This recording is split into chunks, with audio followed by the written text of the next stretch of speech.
You've probably held hundreds of controllers in your life without thinking twice. Pick one up, press some buttons, move on. But here's the thing, there are way more types than most people realize. Some have pedals, some track your fingers in mid-air, one literally makes you dance. And the debates over which type is best have been going strong since the 1970s. So let's settle it. Here's every type of game controller and what each one actually does. Gamepad. The one everyone pictures when you say controller. It's that rectangular thing with buttons, triggers, and thumbsticks. Every major console since the NES has shipped with one. If controllers had a default setting, this would be it. A gamepad's job is to handle a little bit of everything. Shooters, platformers, RPGs, racing, sports, you name it. One device covers all of it. Think of it like the Swiss Army knife of gaming. Not the absolute best tool for any single job, but competent at everything. The specs that actually matter are latency, connectivity, and stick quality. Wired pads give you the lowest input delay. Wireless ones trade a couple milliseconds for couch freedom. Hall effect thumbsticks are the big upgrade right now. They don't wear down like traditional potentiometers, which means no stick drift.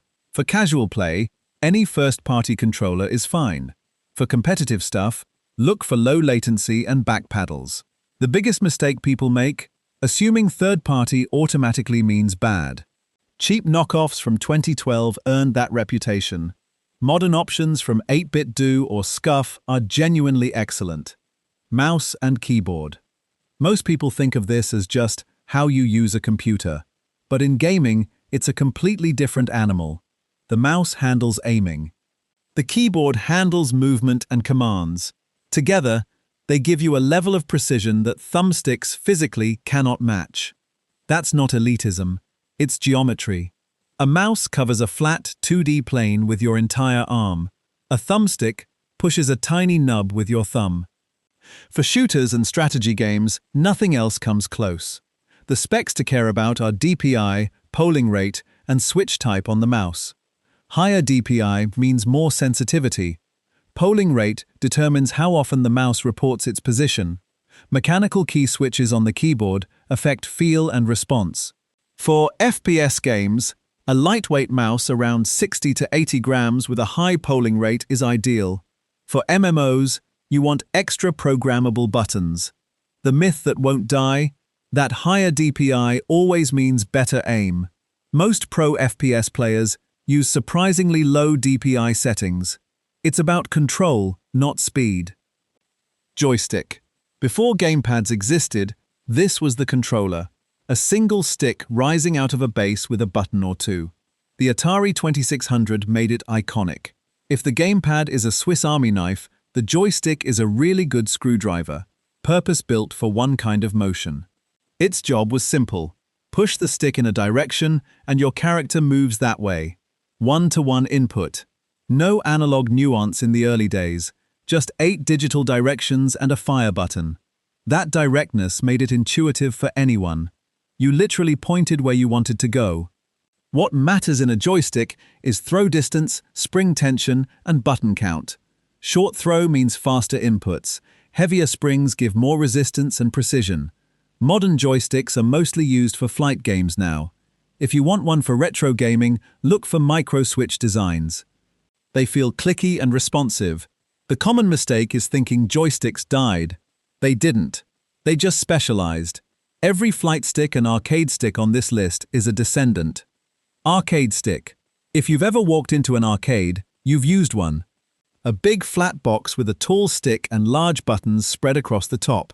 It looks like someone ripped the controls straight off a Street Fighter cabinet. And honestly, that's exactly what it is. An arcade stick gives you something thumbsticks can't: discrete, mechanical inputs. Every direction click is deliberate. Every button press is a full switch actuation. It's like typing on a mechanical keyboard versus a mushy laptop. Fighting game players swear by them because complex inputs like quarter-circle motions feel cleaner and more consistent. The key specs are lever type, button switches, and case weight. Japanese-style levers use a ball top and feel loose. Korean-style levers use a bat top and have a tighter, snappier return. Sanwa and Seimitsu are the gold standard button brands. For fighting games, a quality arcade stick makes a real difference. For anything else, it's overkill.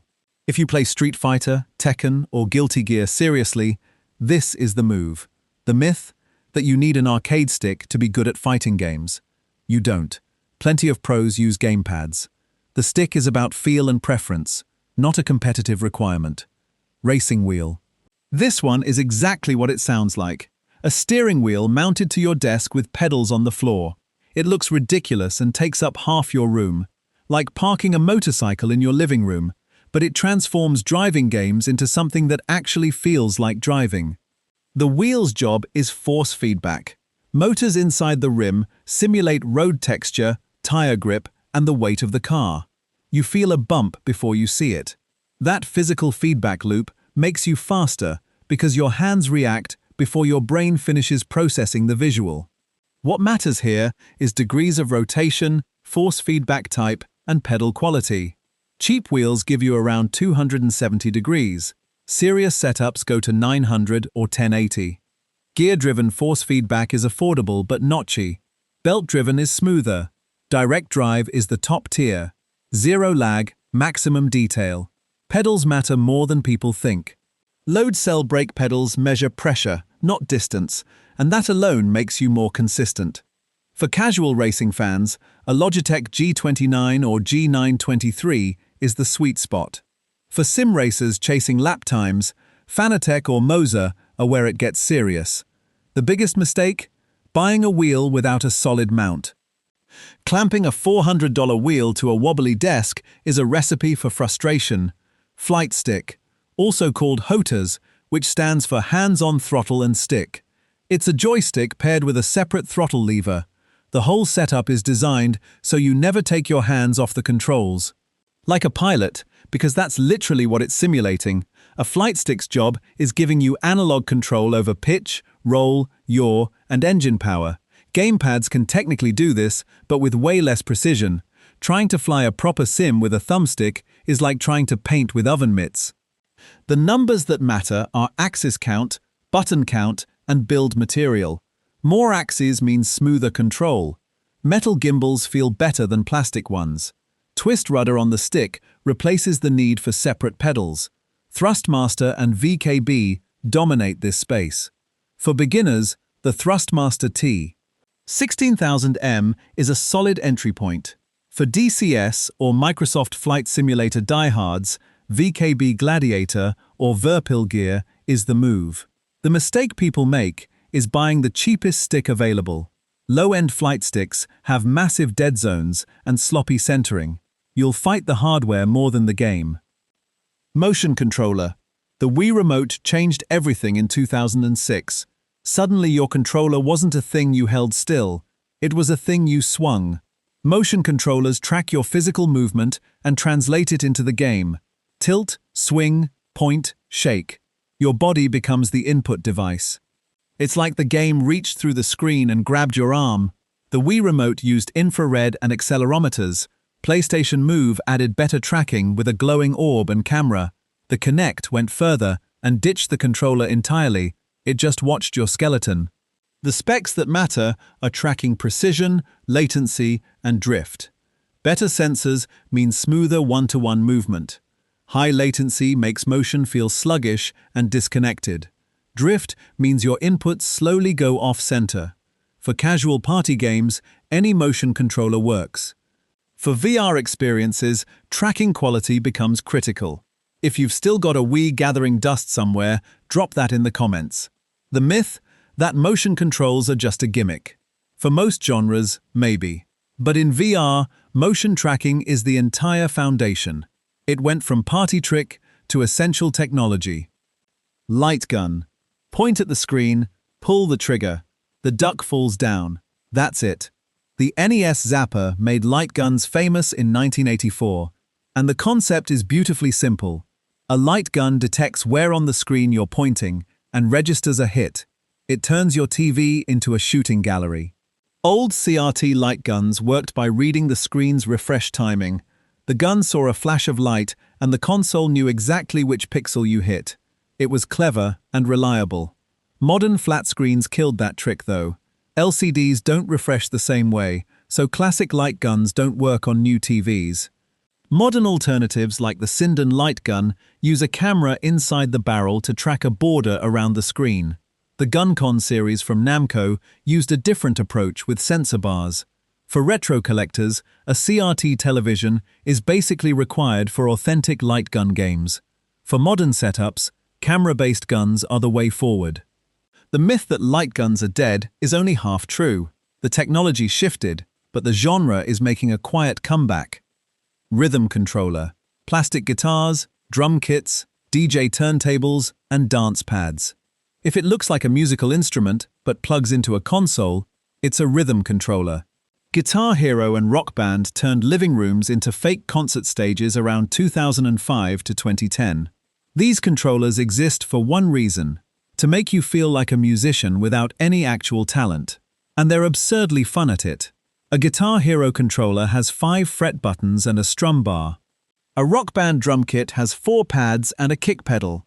Dance pads map arrows to your feet. Each one is designed so the physical action mirrors the real instrument. What matters is button responsiveness and build quality. Cheap third-party guitars have mushy frets. Official controllers feel tighter, but cost more used now than they did new. For getting into rhythm games today, a good dance pad for Step Mania or a controller for Clone Hero is the easiest path. The mistake? Thinking this genre is dead. Clone Hero, Beat Saber, and Spin Rhythm have a massive community. The plastic instruments are harder to find, but the love never left. VR controller. Strap a screen to your face and hold 2 tracked wands. That's the basics. VR controllers sit in each hand and track position, rotation, and finger input in real 3D space. They're what make virtual reality actually interactive instead of just a fancy movie. The big difference from every other controller on this list is spatial tracking. A gamepad sends button presses. A VR controller sends your hand's exact position 40 to 90 times per second. The Oculus Touch controllers use infrared LEDs tracked by onboard cameras. The Valve Index controllers strap to your hand and track individual finger curls. PlayStation VR 2 controllers use inside-out camera tracking. What matters is tracking volume, hand presence, and comfort. If the tracking zone is too small, your hands disappear when you reach wide. Haptic feedback helps things feel real. Weight distribution matters because you're holding these for hours. For most people, the MetaQuest controllers are the easiest entry point. If you want the best hand tracking experience available, the Valve Index controllers are still the gold standard. The myth? That VR controllers are complicated. They're actually the most intuitive input on this list. You just reach out and grab things. Adaptive controller. This one matters more than any other on this list. The Xbox Adaptive Controller launched in 2018, and it was designed for gamers with limited mobility. It's a flat white slab with 2 giant programmable buttons and 19 3.5mm jacks on the back. Each jack connects to an external switch, button, or pedal. The entire point is customization. Every gamer's body is different, and this controller adapts to that. It's less of a finished product and more of a hub. Players connect whatever input devices work for their specific needs. Foot pedals, head switches, sip and puff devices, mouth-operated joysticks. The design is open-ended on purpose. What matters here is compatibility and mounting options. The controller works with Xbox and PC natively. Third-party accessories from Logitech and others expand it further. For anyone who needs it, there's no real alternative at this level. Hit the like button if you appreciate what Microsoft did here. It genuinely changed lives. The myth? That adaptive gaming is niche. Roughly 400 million gamers worldwide have some form of disability. This isn't a small audience. It's one that was ignored for decades. Mobile controller. Your phone is technically a gaming device. A powerful one too. But touchscreens make terrible controllers. Tapping glass with no physical feedback is like trying to play piano on a photograph. Mobile controllers fix that. They're clip-on gamepads, Bluetooth pads, or phone cases with built-in buttons. The Backbone One and Razer Kishi are the big names right now. They turn your phone into something that feels like a switch. The important specs are latency, compatibility, and pass-through charging. Low latency means your inputs feel instant. Compatibility matters because not every controller works with every phone or game.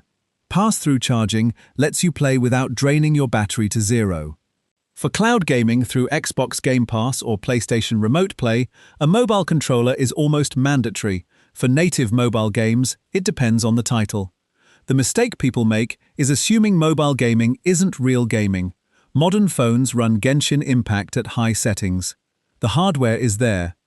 The input method was the problem, and controllers solved it. From paddles and joysticks to VR wands that track your knuckles, controllers have come absurdly far. The gamepad became the universal standard. The mouse gave PC players surgical precision. Racing wheels made your desk feel like a cockpit. And the adaptive controller reminded everyone that gaming should be for everybody. No matter which one you pick up, somebody spent years engineering it to disappear in your hands. That's the whole point. So here's the question. What's the weirdest controller you've ever owned? Drop it in the comments because I know some of you have stories. If this video helped you understand the wild world of game inputs, leave a like. It genuinely helps the channel more than you think. Next up, I'm covering every type of gaming display. Monitors, TVs, OLEDs, and everything in between. Click the video on screen right now.